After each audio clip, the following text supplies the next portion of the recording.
y a quelque chose de fondamental qui est la question de la définition de ce que c'est qu'une idée.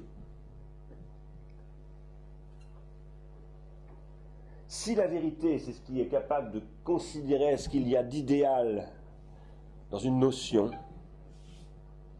et si c'est ce qui est capable d'en dégager l'idéalité de cette notion, par exemple de la notion de justice,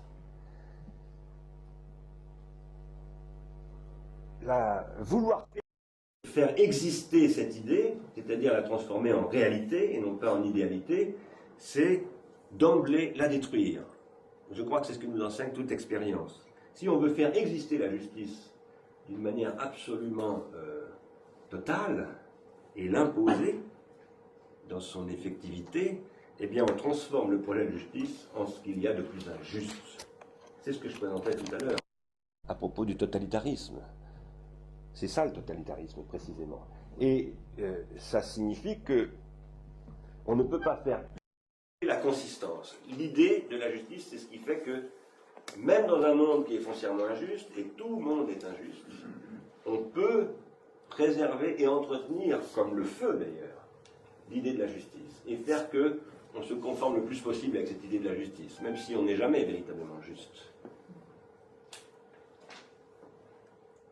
Derrière cela, il y a la question de l'idéalisation. Si l'on pose que la justice est un processus d'idéalisation qui fait que l'on peut se comporter le plus justement possible sans être jamais parfaitement juste, alors on définit la vérité dans un rapport à l'idéalisation, au sens où je disais l'an passé aussi, et je vais y revenir, que l'idéalisation c'est également ce qui se produit dans le désir, lorsqu'on idéalise l'être que l'on aime. On porte l'être que l'on aime en quelque sorte au-dessus de lui-même, on le projette au-dessus de lui-même, et on se tire avec lui au-dessus de soi-même.